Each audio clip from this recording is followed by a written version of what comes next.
So, hi, Lincoln. What was your first computer? What was my first computer? I would have to say it's probably a calculator or maybe a wristwatch. But if you're talking about personal computers, Yes. my first computer was an Apple Mac Plus, Wow.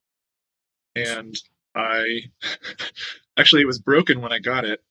Um, it it wouldn't boot up, so even as a kid, I decided to take it upon myself to take this computer apart, figure out what was wrong with it, and get it to work again.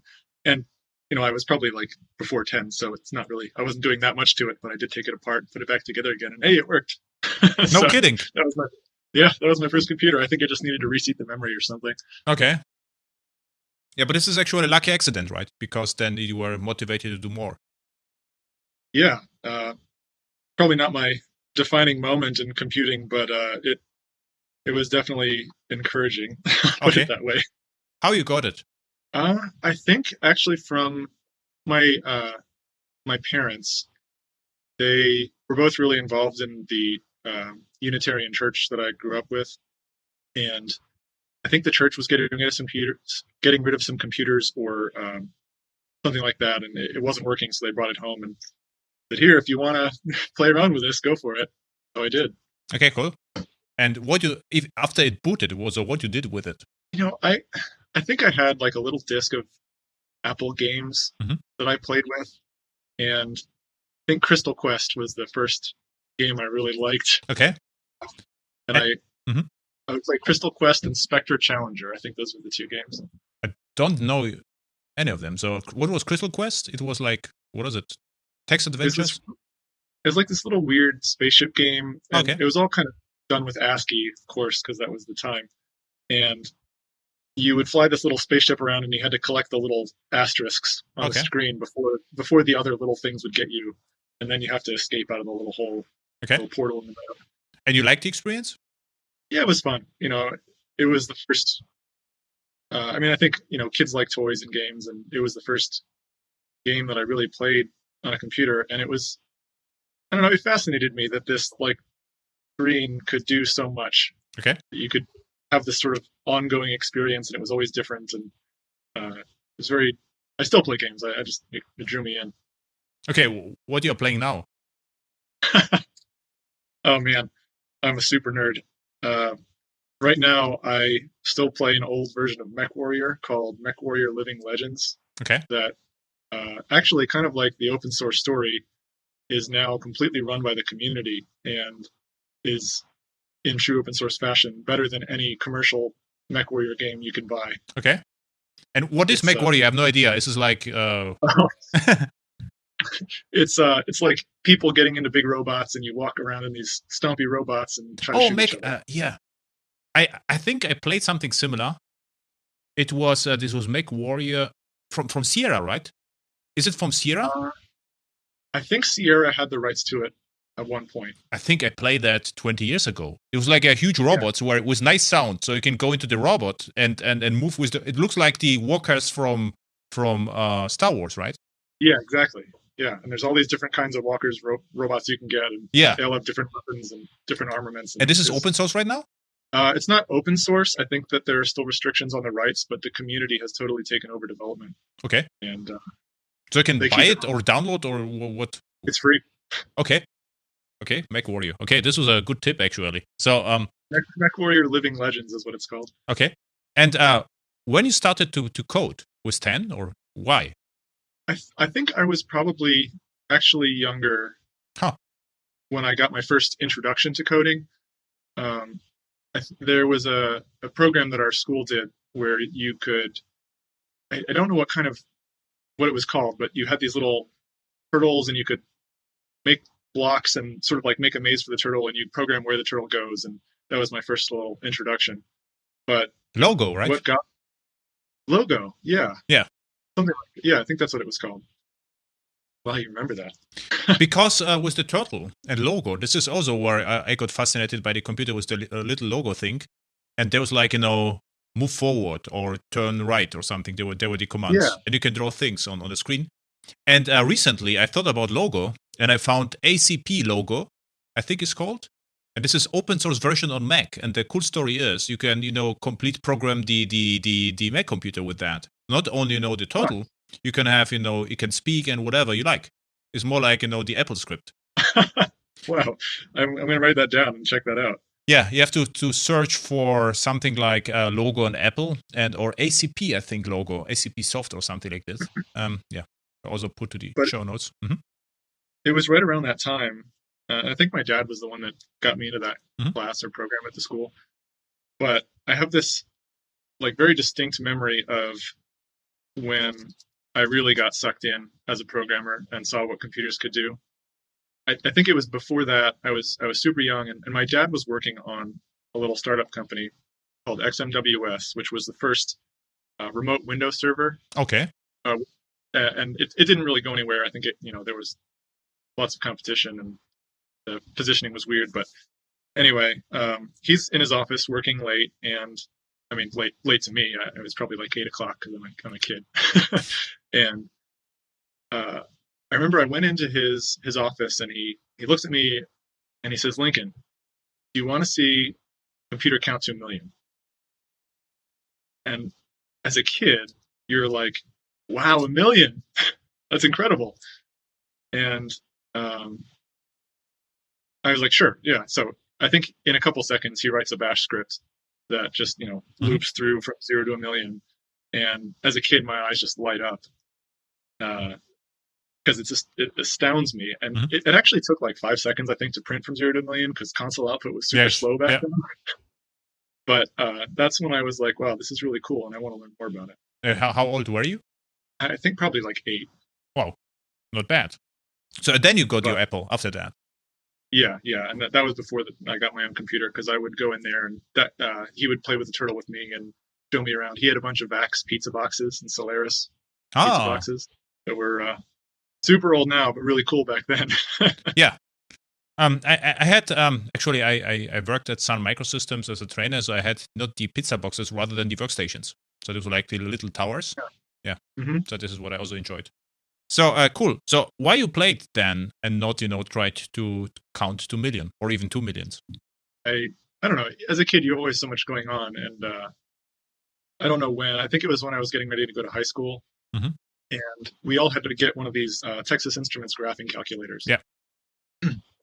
So I read about it, and it was really cool. It's probably the most powerful thing I'd ever held in my hand at the time because cell phones didn't exist. And I read the manual when people actually read manuals, and I saw that you could write your own programs and functions for it. And I thought, wow, you can program stuff and you can make things show up on the screen.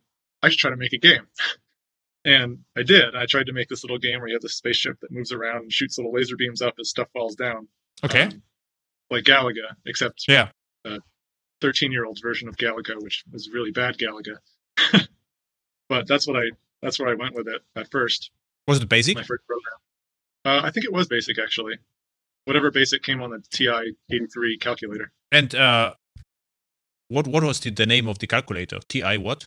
TI-83, TI-91, something like because that. I'm curious about the keyboard, it was a lot of work, I think, to Oh, there was no keyboard, really. You actually had to write the program on the computer, and then there was a link cable. Okay, it's better. Okay. That you plug into the parallel port, I think it was. And then there was a driver to push the program up. This is easier, because I don't know how to input the stuff. Yeah, it would have been impossible on the little number pad or whatever. Yeah, no, impossible. I heard somewhere is that someone programmed something on how to call it feature phone. So, and what we did back then, I started with ZX Spectrum, so it had no memory. So you wrote the program, and then if the computer powered down, everything was gone. So I thought it was similar experience, Yeah, almost. I think you could actually edit the code on the actual screen of the calculator, but it was super difficult because you had to use the little arrow keys to move the cursor, and then you'd have to use the number pad to change the value of whatever character you were over. And are these calculators still around, or are they basically? Oh yeah. I actually looked. I don't know why. I was like, I wonder if these things are still here. And sure enough, they still make, I think, that exact same calculator. Probably has a more powerful CPU, and behind the scenes, it's probably amazing, but looks the same. So this was your first, more complex software you wrote, right? Yeah. What was next?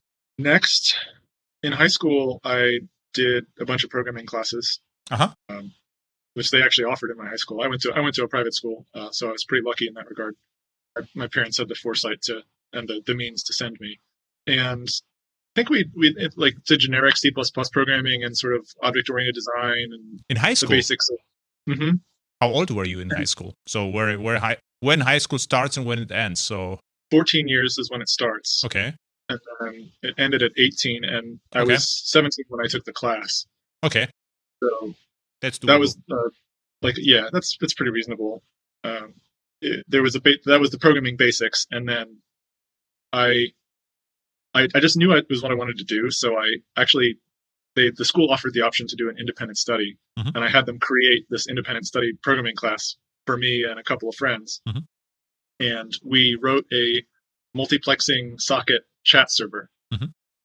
So in C++, we would open the socket, we would accept connections, and then multiplex over it and listen for when people sent things and send it to the right place. Okay. And you enjoyed that? Yeah. It sounds super nerdy, but I loved it. Yeah, but what wonders me right now, so you were excited about computers with 10, and then 8 years nothing happened, and then you started with heavy lifting and C, and was excited about that. So there was nothing in between. Actually, you're reminding me. It's been so long. Yeah. You're right. Actually, my dad gave me books. I got a copy of Bjorn Stroustrup's C programming. Yeah. C++ programming. Yep. And the Kernighan and Ritchie C book is what I started with. So he just had me read those, and I would do the examples and the things in those books, and he just kept progressing me. And then somewhere in there before high school, I did a couple internships at Bank of America, which back then was Fleet Bank credit card. And I did some like automation for them using Perl. Wow. And in their call center to analyze people's productivity. And I also did a project that ended up being what got sent to clients for their year-end credit card statement in Perl. Mm-hmm. So it was an interesting time. I totally forgot about that. So, okay, because otherwise it would be, somehow strange that, there's gap of 7 years without any, reasonable activities with computers, I would say. There's a gap in my memory, apparently, so okay. It makes sense to me. Then you did some stuff with C, which was probably trivial comparing that with what you did in Bank of America. Yeah, I mean, it was an intro programming class. So what happens after that? So I still love computers. I graduated from high school and went to university. Mm-hmm. And I knew right off the bat I was going to focus on computer science. Cool. So that's what I went in doing. And I know not everyone goes into school really kind of knowing what they want to do, and I did. And it was right at the time when the 2000 internet crash happened. Okay. Like all the startup companies went bust, and people were saying programming's a dead industry. No one's gonna want to be a programmer because all the jobs are gone. Yeah. And I am going into school my first year when this is happening. And I remember reading this article saying, millions of programmers or hundreds of thousands of programmers are losing their jobs and switching to other industries. And I was like, this is great for me. When I graduate, I'm going to have any job I want. Yeah. And that's exactly what happened. Yeah. And what you learned at the university, still C and C++? Yes, although they were just starting to integrate Java. Okay. Actually, I think the intro programming classes were in Java. Mm-hmm. And I went to Penn State University. Mm-hmm. So they were a little more... Penn State is Pennsylvania? Yes, Pennsylvania State University. Mm-hmm. They were very technical. Computer science was almost computer engineering. Mm-hmm. Like there was a mix of hardware and software. We did the Java for the basic stuff, and then we got into C, and then we went into HDL for circuit design. Wow. And then circled all the way back into C and then back to Java by the senior year. So you learned Java at the university. So you were forced to learn it more or less. I would say that I was forced to use it. Yeah. I didn't appreciate what Java could do at that point. Mm-hmm. And it seemed like a whole lot of extra work to get it to run in this other program that I didn't really understand, the virtual machine. Yeah. When I could just compile my code. Yeah, exactly. Yeah. So I think C++ is probably what we use the most. Mm-hmm. And I went sort of a weird route. There was like all the software design courses, but I really liked the operating system low end stuff. So I learned about like memory allocation and how to write operating system functions and all the really low level things. Mm-hmm. And it wasn't until my last semester when I got back into the higher level Java Perl stuff that I started getting more into the regular like application development and building things that people can use. And what happened after your university? So after university, I went to the job fair at Penn State and gave my resume to a bunch of people and got a bunch of job offers, and ended up going with Vanguard, the mutual fund company, finance company, and they were doing Java 100%. Okay. Everything was Java. So I was already kind of familiar with it, but I didn't really have any experience, of course, doing business applications. So it was a bit of a transition, which was fine. And by the time, I think 3 years had gone by and I was starting to talk to my next job, Red Hat, that I was seeing the things they were doing wrong in their architecture. Or, I mean, it works, right? They have their site never crashes. It still doesn't crash. And they were making good use of it, but I saw ways to improve what they were doing. They had the monolith because the monolith was the way to do things back then. And I was saying, okay, well, if you split this up into an application for every part of the website, you can push up the changes to that part, leave everything else running, and you won't have to have people up all night. So microservices are your fault, right? Yeah, I guess so. Except when I gave that presentation, the tech lead took it and threw it in the trash before he walked out the door. So oh, really? Really? Yeah. Oh, this is rude. I won't say his name. No, he's a nice guy, and we got a lot closer after that. Actually, I think it was the first time he started to see me as someone with ideas. So it ended up well, but yeah, it was a funny moment. So back then, I remember I did almost exactly the same as you did, but we called that shared nothing architectures. So there was shared nothing. This was the architectural style back then, and the projects were reasonable because in my projects, people tried, to have millions of modules. So with the shared nothing, we introduced, let's say 5 to 10 highly isolated modules, and this was the shared nothing, and not, fiddling with jars inside a war or ear back then, ears. Right. Which year was it? 2004, 5? That would be 2006. Oh, okay. This is pretty late. So there was already Java 6 on the horizon. Yeah, except I think they were on Java 1.4. Oh, because all Banks use old versions of stuff. So it was lots of XML. So you were the XML expert, deployment descriptor. No, they actually did a pretty good job of separating responsibilities. So I think that the project leads had to worry about the XML, and we wrote the Java, which was great for me because I love writing Java. Yeah, and the project lead hated probably XML. Oh, they hated their jobs. I think, and now they are doing YAML, instead of XML, probably. That's even worse. Yeah, way worse. I would like to mention here. So, but I think we met the first time around 2006, right? I think it was. It was either at JSF Summit or in Florida, like Orlando, or one of the earlier Java ones. Java 1 or something in. I remember you were in Germany, in Vienna or somewhere, and yeah, but maybe DevOps. Yeah, something like this. And so you started at Red Hat back then? Yeah, after 4 years at Vanguard, I got involved in. Let me back up for a second. I've always done like side projects, no matter what job I have. And so as I was learning things on the job at Vanguard, I was doing my own personal stuff, and I wanted to make a website, and then I wanted to make project management software for Agile, and that was actually my first like startup attempt. Okay. Quotes. And this was the OCP soft, right? This was your first startup? Yeah. Still? And what is OCP? Open Close Principle. Ah. Yeah, because I was big into design patterns. They actually learning design patterns was when my mind just exploded and realized all the potential of software and how you can actually make it so it doesn't feel bad when you're writing code. Yeah, but for me, the design patterns were always trivial comparing it to system level software, what you did with C and C++. Oh, yeah. So it's not like, this is like almost comparing PowerPoint to assembler, But it's not like, I don't view it at that level. It's like design patterns explain all the things you felt in code but couldn't quite put your head around. So like, why does it feel difficult when I have to change this part of the software, I'm like all the parts that are complicated have, they go right through this path, this logical path. And when I change this, it affects 40 things. But when I change any of those 40 things, it also affects another 40 things.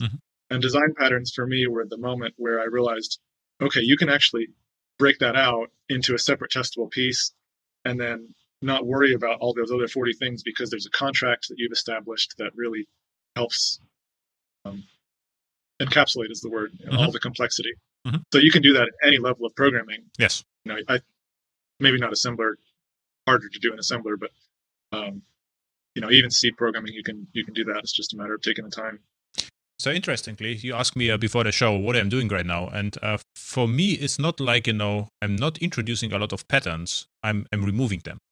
So what I see right now in projects, everyone would like to have patterns, and they actually forget about the business logic. So they assume that everything is highly valuable, and everything has to be encapsulated and segregated, and they spend all the time, with frameworks, encapsulation, isolation, and there's a lots of code who no one understands anymore. So really, no kidding. This was actually my path. So this was interesting. I didn't knew that you are behind the patterns because we met several times, and we always had, we had similar opinions. But right now, it was funny that you are pro patterns, and I was always a little bit cautious with the patterns because I knew developers just love, the patterns and all the stuff behind the patterns and OCP and solid or whatever. And they they love just to talk about solids, OCPs and whatever, and forget the client. So this is what I still, fighting with in projects. It's a balance, right? Yeah. I mean, if you go too far in either direction, you have a problem because no patterns, well, now you have a 60,000 line file that no one knows what it does, and you're afraid to touch it because it's just too complicated. Yeah. Or you have 60,000 files and no one knows what anything does. So the question, this would be an interesting topic for another podcast.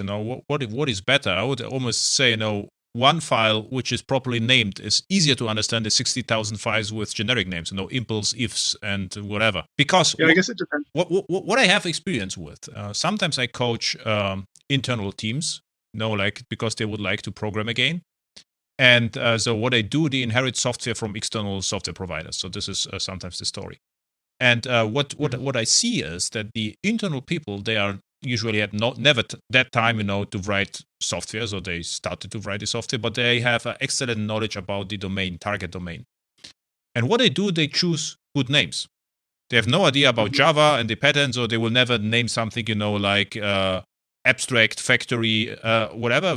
They just call it, let's say, a mech warrior or a robot, period. And for me, such a project is very easy to convert into whatever you like, because I just see the business logic and there is nothing in between.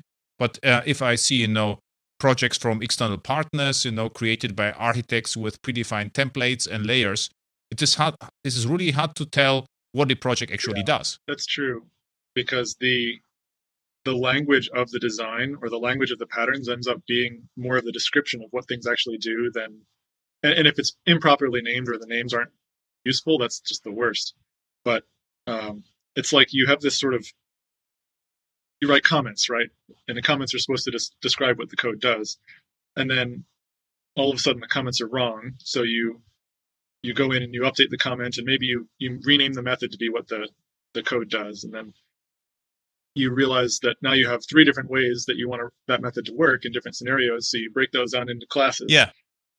And then each class is like the name of the algorithm that you want it to run. And then you realize you've got, 40 different kinds of algorithms. So now it's just called algorithm. And you're like, what? Yeah, exactly. Like, let's say, in my project, the domain experts would see a keyboard as a keyboard. And they say, okay, a computer keyboard is a keyboard. I can use it, but reuse, I don't care. And, software developers would see a keyboard as collection of reusable switches and, and whatever, and cables, and everything would be reusable. But, there is no use case of reuse a switch from a keyboard. You could potentially, reuse a switch somewhere else, but it will never happen. And for me, it is better to think about a keyboard than a collection of switches, cables with everything reusable. But I don't like to see the complexity, inside a keyboard. Yeah, and I think that is actually a good example of how a design pattern can be good, because if you have think of a keyboard as a keyboard. That's a great class, right? A keyboard should behave as a keyboard. You have key in, signal out. Yeah. And that's your design pattern. And I think the best advice I ever got around when to use design patterns was from a trainer at Vanguard who said, don't write a design pattern just to write a design pattern. Write your code so that it works. And then as soon as you write that code the second time, make a design pattern. Exactly.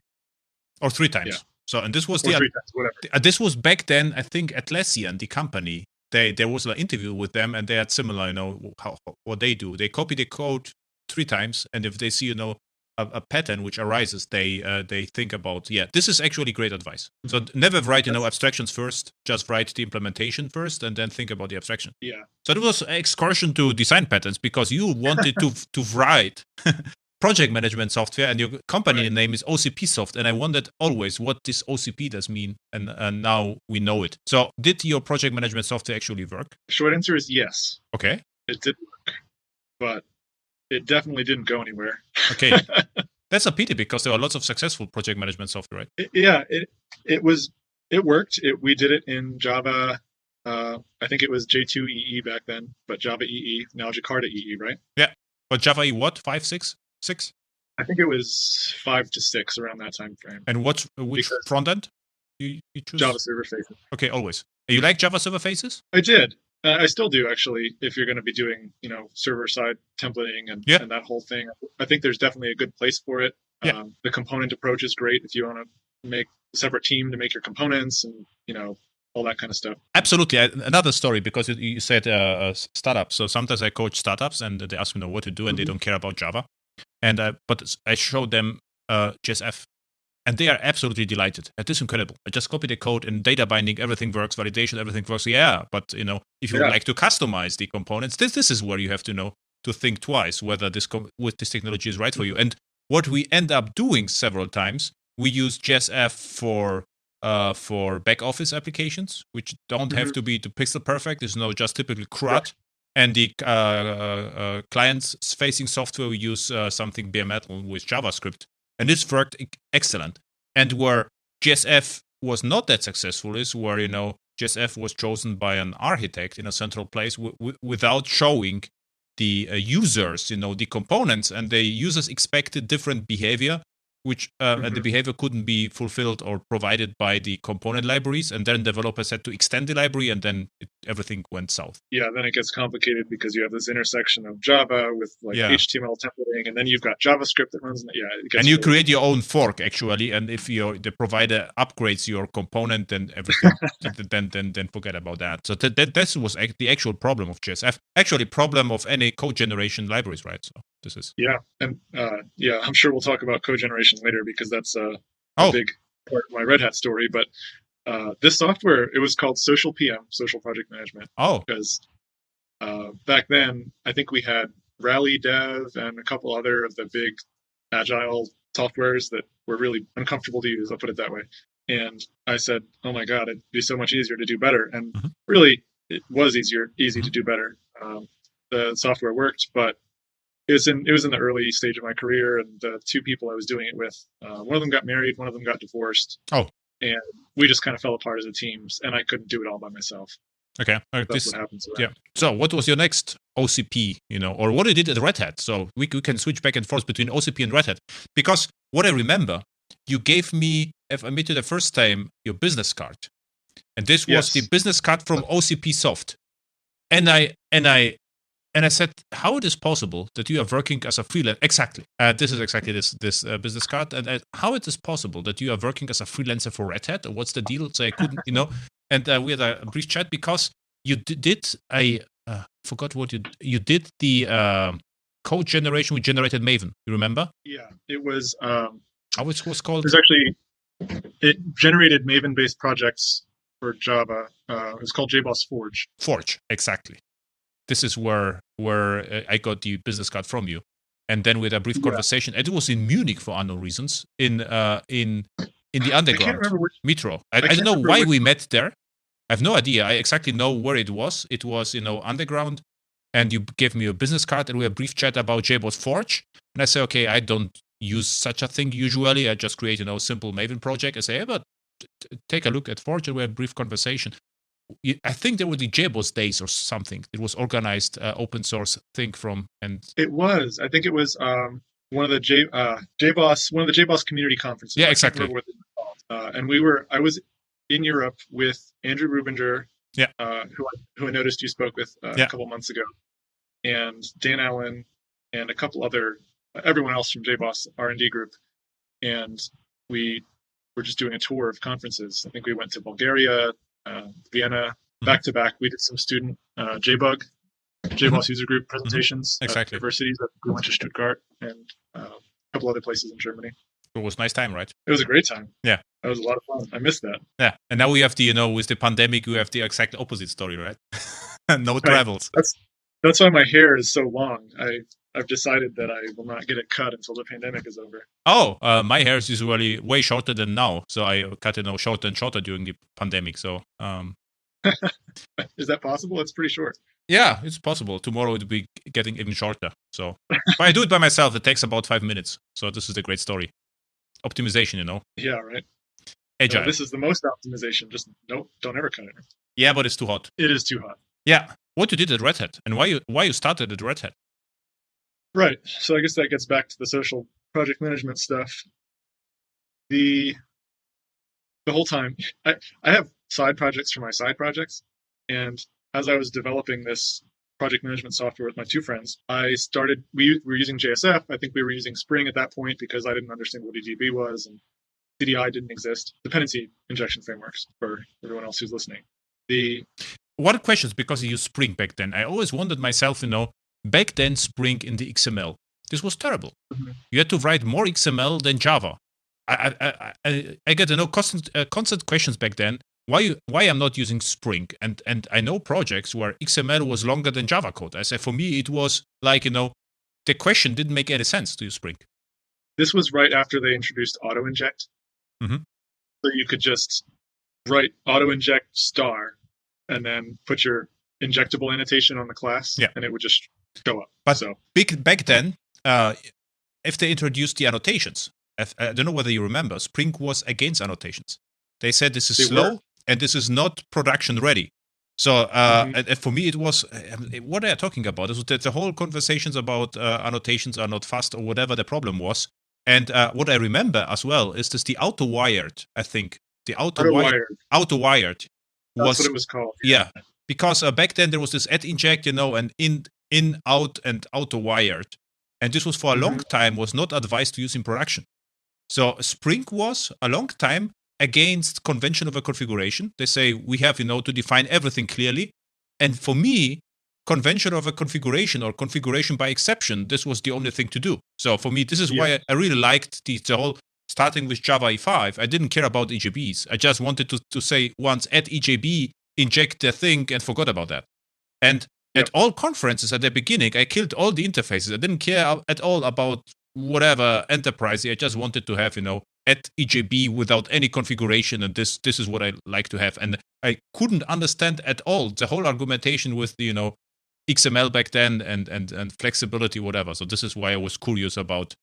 Because back then you were a skilled system engineer, you had your own startup, and then you had to fiddle with XML. So this was the question why you did it back then. Yeah, well, I did it because I wanted to make software. And but you liked that? You liked that or not? Or you remember? No, I didn't like doing XML. Okay. I still don't like doing configuration. I try to avoid it. Okay, yeah. But there's a reason. At some point, someone has to do it, right? Okay. And well, I guess it depends on the framework. But anyway, getting back to how I started with Red Hat thing.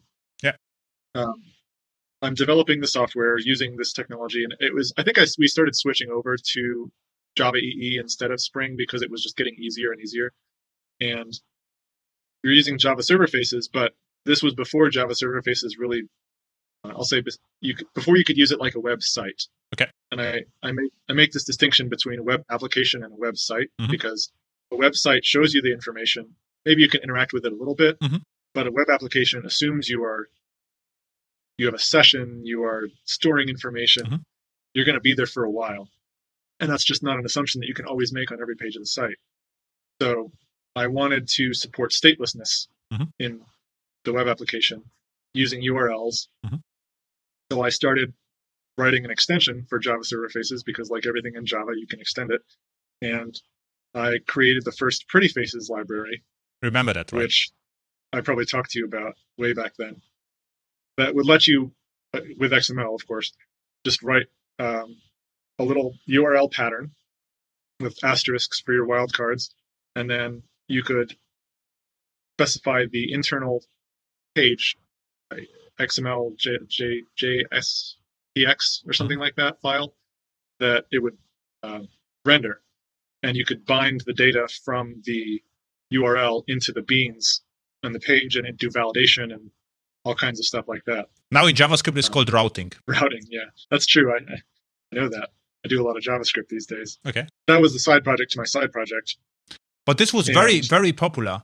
So this Pretty Faces, this was the huge criticism of JSF and the ability to have deep linking, right? So you can also use link inside a view was a huge deal with the Pretty Faces, I remember. And this was independently from you. So I read about this a lot. I think there was even Java 1 session or something like this about Pretty Faces. It was actually really popular, and people still use it, much to my amazement, even though I think you can do a lot of this with just Java server faces itself at this point. Because the way this ties into Red Hat is I got noticed by a couple people at Red Hat who were working with the JSF specification, and they saw Pretty Faces and said, hey, do you want to get this into the spec? So I joined the Java server faces expert group, worked on creating the actual specification for how you deep link into JSF pages, and that's how I got it connected with Red Hat and more into that. So you work with Ed Burns and nice. Ed Burns and Jim Driscoll and a bunch of those guys, yeah. So I didn't know that. So I thought you were more the tool guy, jboss Forge, but you actually joined Red Hat to support with JSF spec, right? That's right. And when was it? 2007, 6, 7? 2010. Wow. Okay, later than expected. Okay. Yeah, because I was at my first job was out of college in 2006. Okay. Spent about 4 years at the bank. Okay. But yeah, so I started doing all the JSF stuff on the Seam project, and then at some point in there, they wanted someone to take lead of project generation, the stuff you hate. And I was the person they felt was most available. Not sure if I would use a different word, but I was there, and they tasked me with it, and I said, I won't do code generation, but I will create a tool that will let you do code generation because, like you, I actually do not like code generation. I think that it is a huge anti-pattern. It's necessary to get education done in some cases, I think. Yeah. But it's often used to cover up a bad design.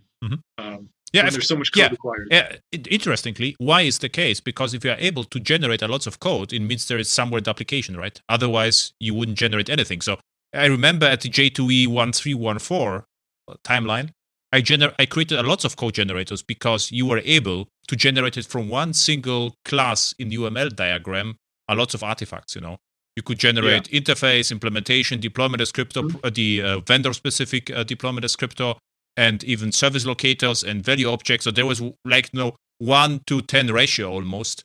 And from between PIM and PSM, no kidding. So PIM is the platform independent model, and PSM was the platform specific model. And but now in my micro profile Jakarta, Java, whatever project, there is 1-to-1.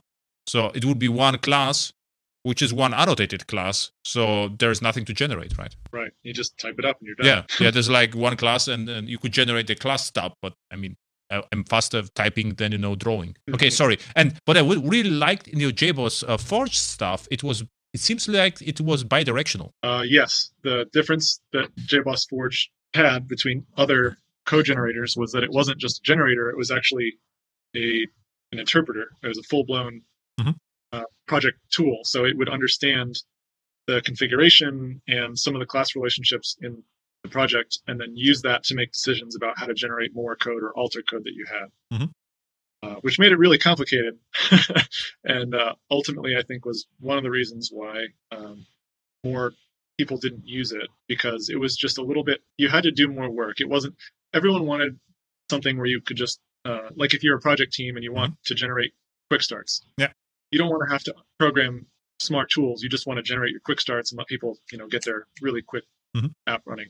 So it solved the problem that almost didn't exist, but it did it really well and ended up really being powerful in ways that we didn't understand when we made it, because it changed almost completely directions and it became not a project generation tool, but it became an embeddable tool. Okay. Because it was all done in low-level Java, if that's a thing. Mm-hmm. It didn't have any user interface restrictions. Mm-hmm. We designed it so that you could run it as a command line. You could run it as a graphical tool that would drive user interfaces. You could run it in a web page and use that to drive web pages. Mm-hmm. So it ended up being a feature that teams would use to create tools for their own projects instead of being a project generation tool, because it did all of that understanding and interpretation of code. Okay. Is it still around? Yeah, it is actually. I think it's still in JBoss tools, and it's in some of the Red Hat getting started experience for like launching cool projects. So what happened after JBoss Forge? So it was this was your main project, and I assume you also had a side project. Yes. So I was still working on OCP Soft while I was working on Forge, because I can't resist. Yeah. And I wrote a library called PrettyTime that does human-readable Java time formatting. And it is just it's design patterned enough so that you can write your own translation files for other languages. It's translated into about 50 languages now. Why you did it? Why? Because when you're displaying a timestamp on a website, you don't want to see March 12th, 2019. You want to see 1 year ago. Okay. Or 6 months ago. And there wasn't a library at that point that would do that. So I said, okay, I'll make one. And I open sourced it. Still around? Yeah, people still use it. Every once in a while, I'll get a pull request for a new locale, new language. And successful? Yeah, I think it's still one of the most popular libraries used on Android, just because it does that one thing very well. Yeah, cool. So yeah, famous guy, with the side project. So I only knew JBoss Forge and your Pretty Faces, and no idea about Pretty Time, I have to admit. But it sounds useful. Yeah, I mean, it does what it does, and it does it well enough. It's not updated for the new JDK 10, JDK 9 time API, but it still works. What happens after JBoss Forge? So after JBoss Forge, I worked on a project doing migration and went into the business for a while and got kind of tired of that. And I picked up my hobbies again because they were, I don't know, I had more time. I was trying to focus more on my personal life. And I got into Magic the Gathering and started doing competitive gaming, playing this card game. So you quit at Red Hat? No, I still worked at Red Hat, but I was just trying to get more balance because I was doing a lot of work for Red Hat. And you worked as a freelancer for Red Hat, or? No, I was an employee. Okay. But how to manage that? So you can say, okay, I work less and it works? No, I just worked a lot. Okay. Okay. So you are kind of workaholic. Yeah, and that's why I said, I'm trying.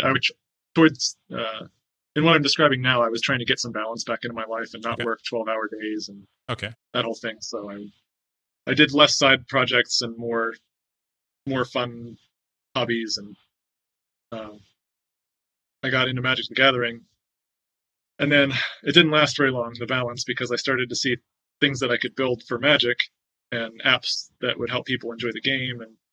And I started another side project to help people keep track of all their cards and find new strategies for how to play the game and to just explore and be a player.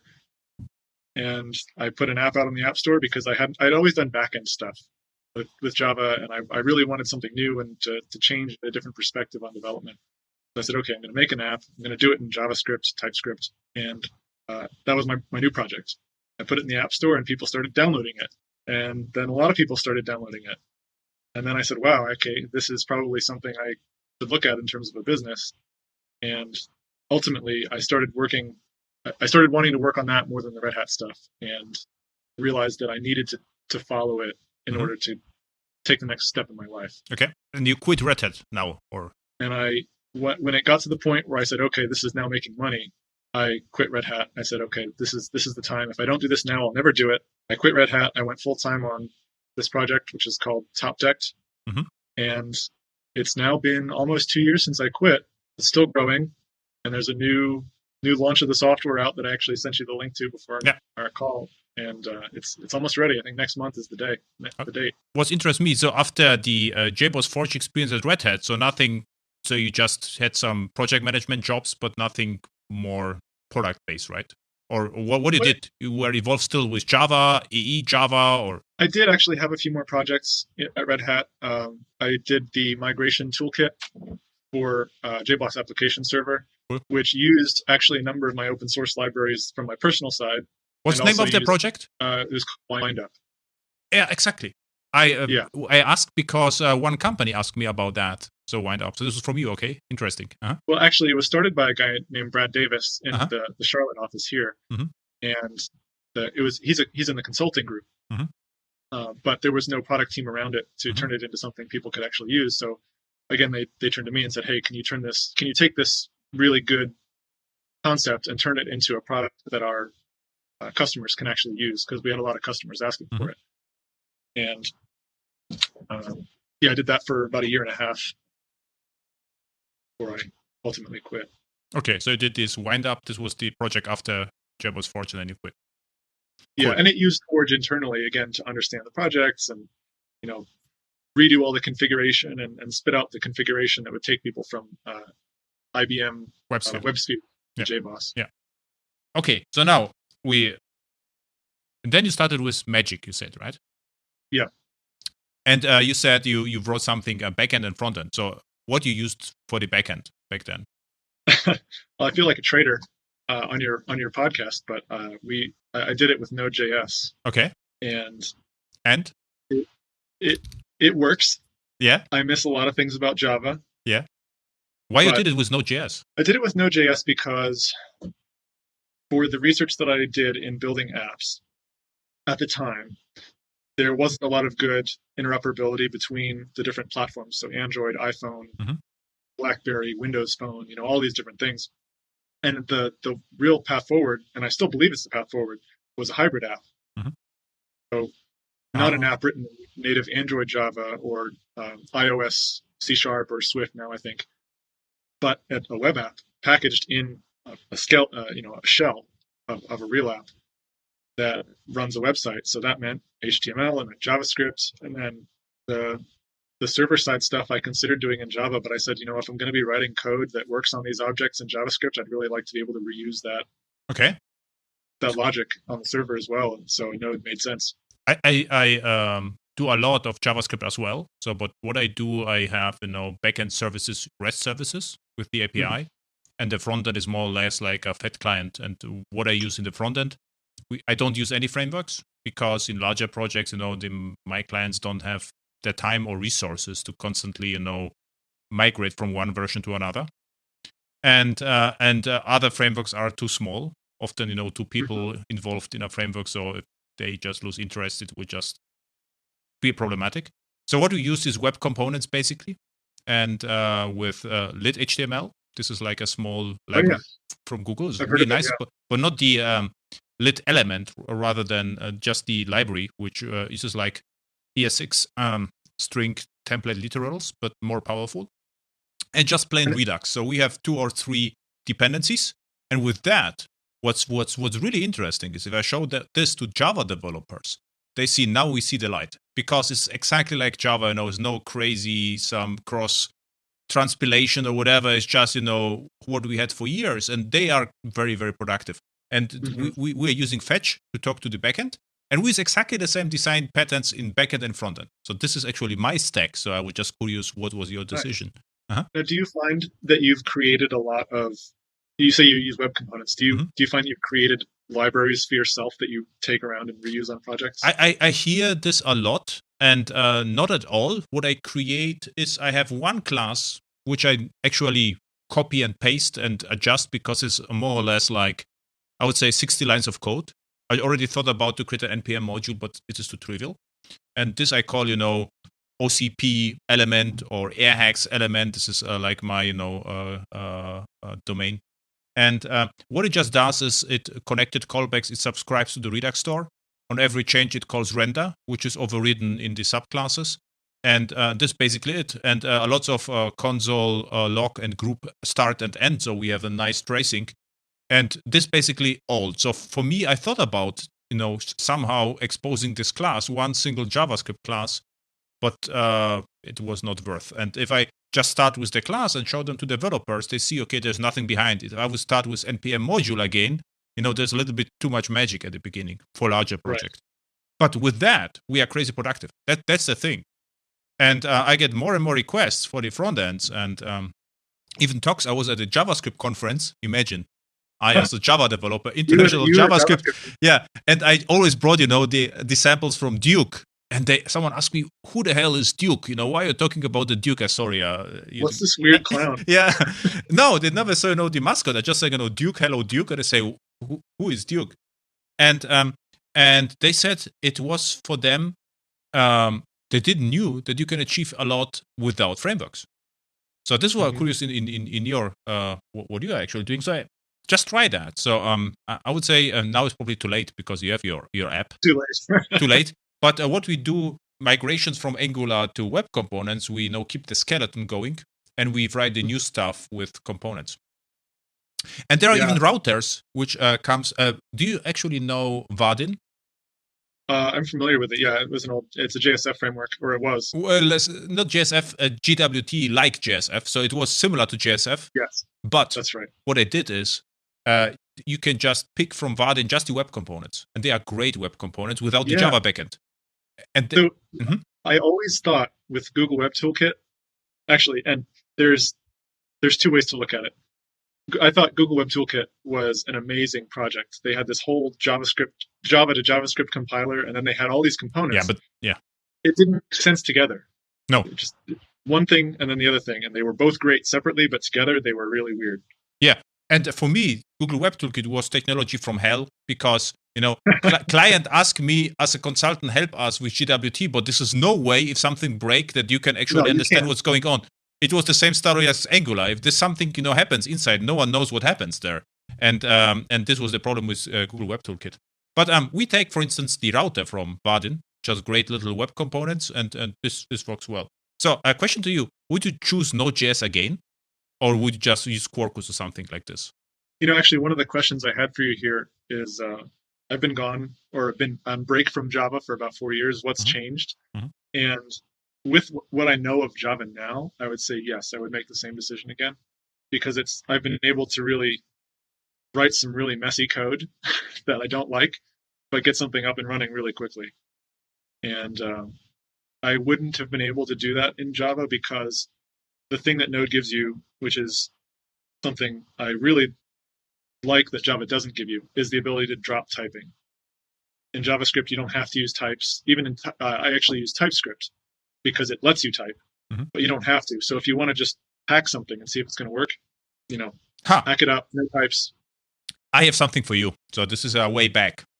I don't know whether you heard about GraalVM. It's just GraalVM, yeah. GraalVM. This is open source JDK from Oracle.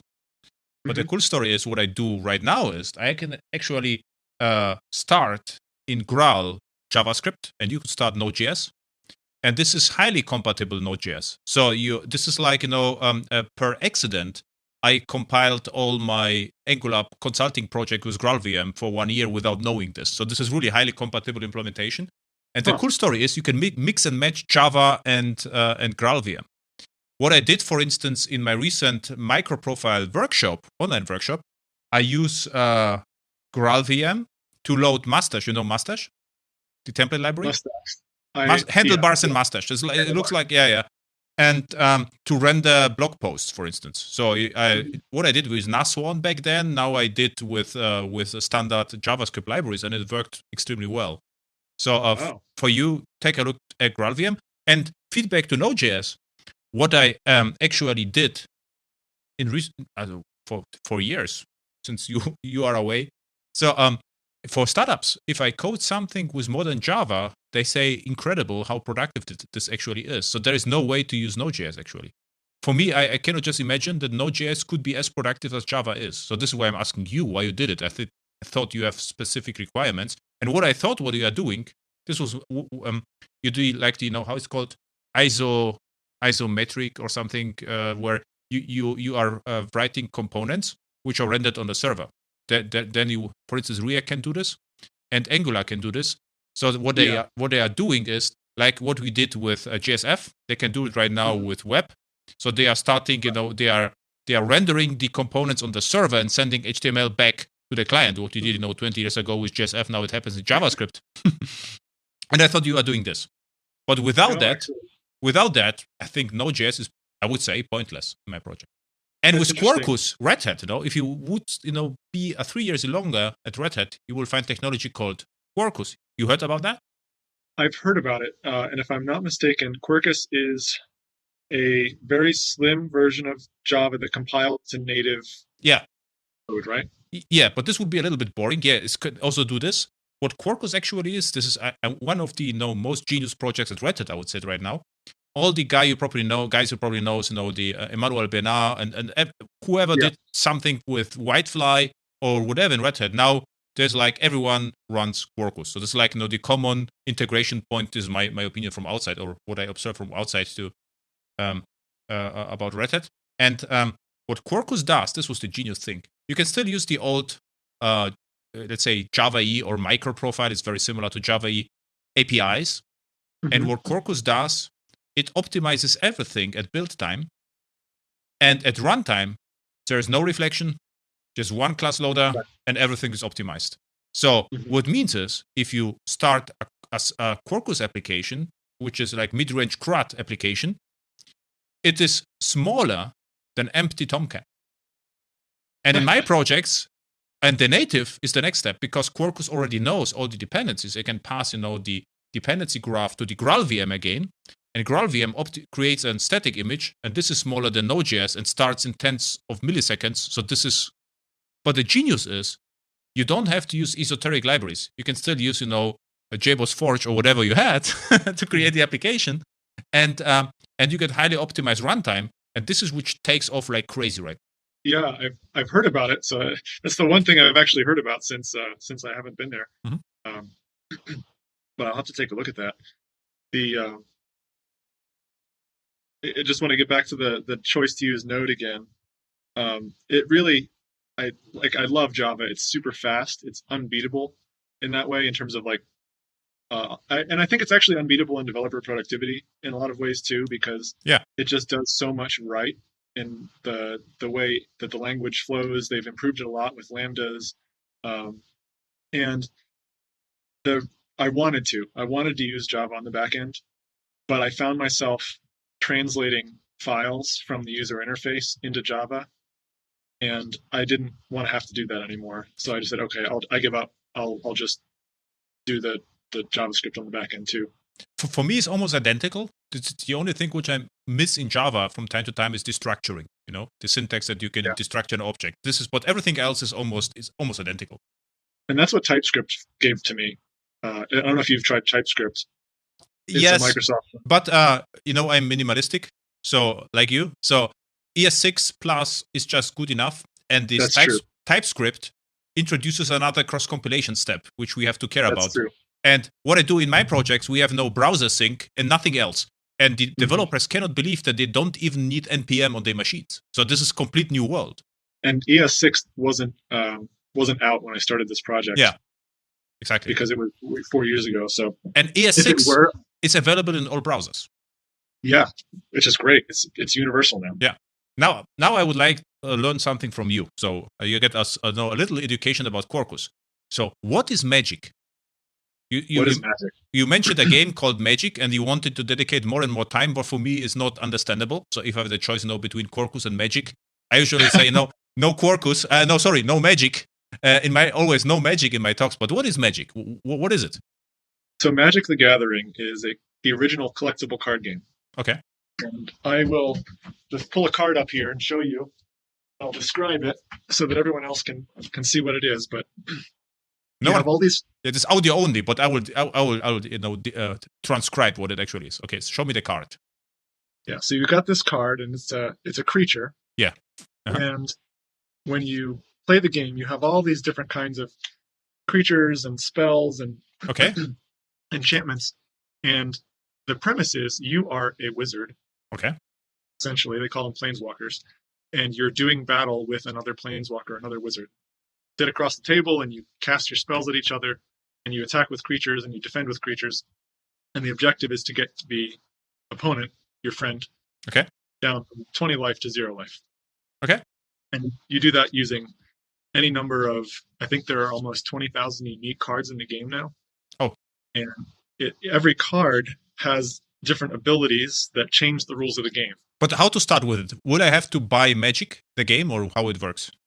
Yeah, so you have to buy, in theory. Well, actually, you don't have to buy anything now. There's a free version of Magic called Magic Arena, which is a PC game, and they have a great. They finally solved the teaching people how to play problem because Okay. it has a great tutorial. They show you how to play. They get you started, and it's all, you get more cards as you go, and it's very well done. How long does it take until two persons who have no idea about Magic can play together or against each other? I think maybe if you're both playing on the digital version, maybe 15 minutes. Okay, and the card version? And if you're actually just sitting down with cards and you're trying to play, it might take you a few tries. You'll have to. Okay. Do And about and an hour. is it possible, to play one against the other? So just two people, or you need more people involved? Yeah, just two people. You need actually at least two people. At least two people. Okay. Yeah, you can play with any amount. It just gets ridiculous. So I Okay. would say between 2 and 4 is probably the best. Okay. And how it works? I let's say I would like to play the real, not the PC, so the card game. So I will buy Magic on Amazon or somewhere, right? So I will get a box. Yeah, you can get cards either pre-packaged in little packages like packs, or if you really just want to go in head first, you can go on eBay or Amazon and just buy someone's old junk cards that really they're not worth anything because again it is a collectible game. So some cards, if they have this little like gold symbol here, are usually worth some amount of money. Ah. So you can just get random cards and It's collectible games. What it means is, yeah, so I have to collect the cards. But if I have to start, is it like the foundation or base cards or no? Yeah, you can get basically starter packs. Okay. That get you going. And then from there, if you want to make something more complex and play with any of those thousands of cards and make a strategy that's just off the walls and makes people's eyes pop, you can buy specific cards and put them together in combinations. And is it company behind or a mastermind or how? There is. It's actually owned by Hasbro, the big toy company. Okay. And the name of the company that started it was Wizards of the Coast. Cool name. But yeah, it's a big company. It's a big game. There are millions of people who play it. Okay. I think the estimate is 20 million players. And so that's where the app comes in. How you started to play? Oh man, I started when I was before high school. Okay. It's just kids at school had these cards, and I got some cards, and we would go down to this little smoky card shop in our small town, and we would play cards for hours. Cool. So let's say I get my base cards, and you have your advanced cards, and you would like to start to play with each other right now. So how it works? I have all the cards I bought on Amazon on my side, and what I can do, I will read the cards and try to attack you, or what? So what you need to do, there's a little bit of preparation that goes into playing a game. Okay. There are rules. It's a game, so you have to be able to play a spell that does something to affect your opponent. Okay. And in order to play a spell, you have to have resources. So you need to put together a mix of resources and spells in your deck of cards. Okay. And then before you start the game, after you've chosen the cards you want to play with, you shuffle them up so they're random. You pick up 7 for your starting hand. Mm-hmm. And then as you progress, you play one resource every turn. That lets you incrementally play more powerful attacks. Okay. But I will never win because you have the collectible cards, so you're more powerful than I am, right? Or is it a chance for me to win with my base cards? Probably no chance. But okay. What we would do is we would agree on the ground rules. And what the company that makes the game has done is they've created different sets of ground rules, so you can play at different competition levels. There's like beginner, and you can only play with a certain predefined set of cards. Okay. And then there's like the most recent 2 months of cards, because they're always putting new cards out. You can only play with the most recent 2 months of cards, so everyone has the same access. Okay. Or you can play like old school, where you have to have all the old stuff from 25 years ago. Yeah. And only 10,000 people in the world have them. Okay. So now I got a little bit the complexity. So what your App Store application did then? So you said my app. Mm-hmm. Yeah, go ahead. So what I understood is you wrote us the first app, and then you started with the startup. So there were 2 apps, right? The one was your app at the App Store, which became popular, and then you started your startup, right? Right. I started the app in the App Store because I thought it could be a business, but I Okay. wasn't sure. Yeah. And how successful was it? It was successful enough that in 6 months, I think it went from one download, mine, to 20,000 downloads. This is a lot, right? In App Store, I think so, right? Because I mean, it's good for what I call an independent app. Mhm. And then now it's up to, I think it's been downloaded over 300,000 times, which is incredible for like an app targeted for a specific game. Okay. That, Yeah, only it is incredible. I just wanted to know, and how such an app would help me. So what I can do with it as a Magic player, what my app will help you do is let you look at things that people are doing in the game, for one. So you can say, okay, how do I make a deck? How do I put these cards together in a way that's effective and fun? So you pull up the app and it says, okay, these are the cards that people are playing with now. These are some of the latest decks that people have done well with, and you can explore and see all the different combinations of cards, and shows you all the new cards that are coming out, and just keeps you in tune with what's going on in Magic. In addition to, once you have cards, you can enter in your collection to track its value because it's collectible, and some of the cards are valuable. And you can put your decks, your strategies into it's like documents essentially, and then you can wherever you are, you can open up your deck and you can put new cards in, take cards out, and play with the ideas that you get in your head and test them actually. So once you've put the deck in, you can test it and it'll pull up a simulation of a game where you can draw your 7 cards and play things out onto the battlefield, they call it, and see how your deck is going to do. And where you get the data? So the other users have to put their cards in order the other users to see other cards, or there's a card database that's provided with the app. So all of those 20,000 cards, and actually it's like 50,000 if you include all the different printings of the cards, are in the database. Which you can search your database? Yes. Hey, okay.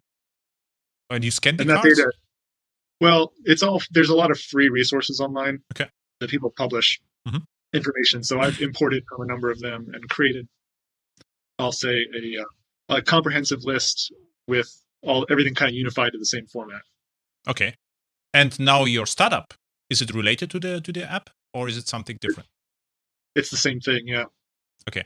Because you sent me the link, and I was really excited, and then opened, the app, and I couldn't understand what's going on. It's like, what the hell is this? So what it does, I thought this is something, from enterprise space or whatever, so something, related to my work. And there was some magic, no, and then you told, okay, this is gaming. I said, okay, then, but I was really curious because it looks interesting. I was curious what it actually does. But it's a highly complicated software, right? Oh man, it's the most challenging thing I've ever done. Yeah, it sounds like coming from someone who's made back-end frameworks and tools that make tools. This is the most complicated thing I've ever done, and part of it is because it's just a complicated. Building user interfaces is complicated when you need them to be efficient and clean and usable. But part of it's because this game has 700 pages of rules. Yeah. And to make an application that is usable for someone who's deep into the game and needs to know how things interact with other things and make that simple enough for people to actually use, that's complicated. Yeah, this is incredible. So how you did it? So how you actually scanned the 700 pages? Well, I didn't have to do that. Thankfully, someone else has done that and provided it for free to developers, and the parent company puts them out as well. Okay, cool. But yeah, that'd be too much work. But still, as a really interesting thing. So now you really combine, your hobby and your profession, and I assume there are no more side projects right now, right? That's correct. All of the side projects, all of the side projects have fallen away. This is the only project without side project. And next month is the big reveal. What you saw when I gave you that link is I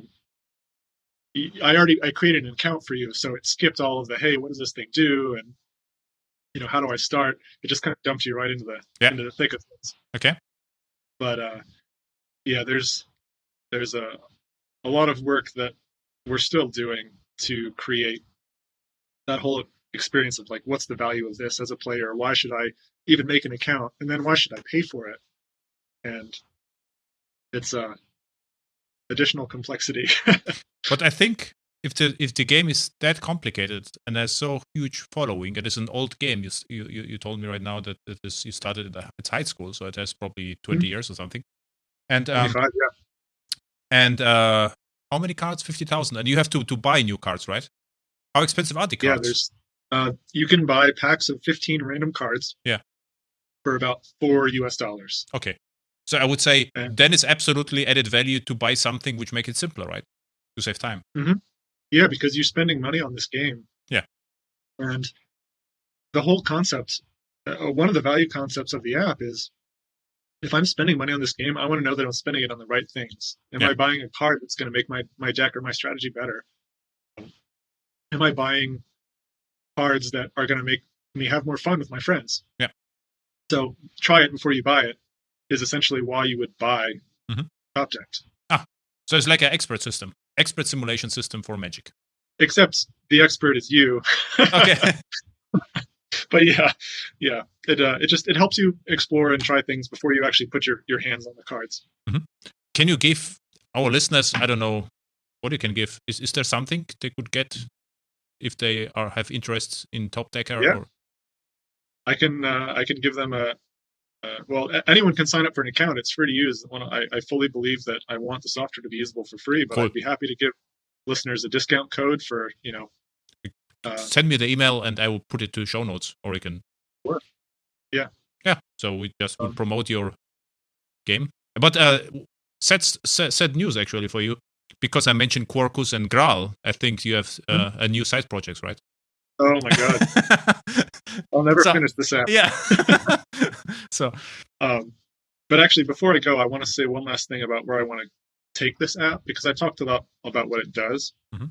But my dream is to make software that, and the pandemic is making this hard, but my dream is to make software that takes people who like to play games and helps them make friends, make new connections. Okay. I always hear my friends talk about, I want to learn this new game. I want to try this game. Do you want to play with me? And it's always a trouble to find the right time and get together. And I know that a lot of people like to play games. There's just no good place for them to meet. You've got meetup.com and a couple other things like that, but it's all noisy and there's other stuff. So I want Top Deck to be the place that people go when you want to play a game and you don't really know who you want to play with. You want to make new friends. You just log in, you say, I want to play this game, and you get matched up with someone and they want to meet you at a coffee shop or something like that and try a new game out. It's actually a great idea, because you could log in, you could even have, the different worlds with the skills you set. So like, isolated worlds where people with the base skills, whatever call it, play together. Or I want to be a mentor. I'm learning that type of the roles like in the app, like what, I'm just learning this game. Help me see why it's fun. Yeah. And would you be able to play in the game, or you would need the card and the game or the app will support you? You know what I mean? So can you play, with your app without the cards, or you will have the cards still and the game is like supporting tool? So I don't want to take business away from the people that make the games. Mm-hmm. I don't think the app will ever let you play the game in its complete state without actually owning the cards, because that would be, I would consider that like stealing, right? You're taking something someone else has made and letting other people do it. But I want to connect people with who've bought the game or something like that with other people who want to try it. Or if someone already owns it and just says, come, you can use all my cards. We'll just learn how to play, that kind of thing. But how to input the cards into the game? So you will have to scan them or something? Well, you just type the name of the card and you press plus and minus and add it. Okay. But you can actually, in the new version of the app, simulate a two-player game, and it'll let you do enough that you can kind of get the sense of how things are going, but it'll never be a replacement for the actual game. Cool. It's just too complicated, and it's not something I want to do. Okay.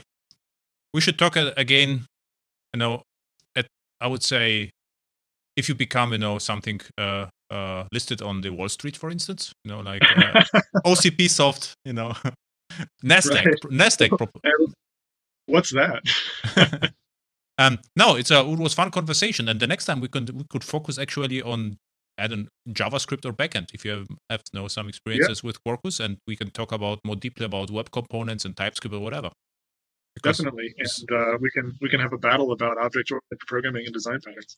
Yeah, this would be a nice battle. So and I never got the idea that you actually have the opposite opinion than mine, but somehow we are compatible. So it was fun. So thank you. Send me if you have discount codes, whatever. We can put it on show notes, and maybe some of my listeners have idea what Magic is. I now I have. It sounds like fun, and I will take a look at at Magic and Hasbro. So I'm curious what. If you ever want to learn how to play, just give me a call. Yeah. Okay. Thank you. Thanks, Adam. This was great. Bye. Bye.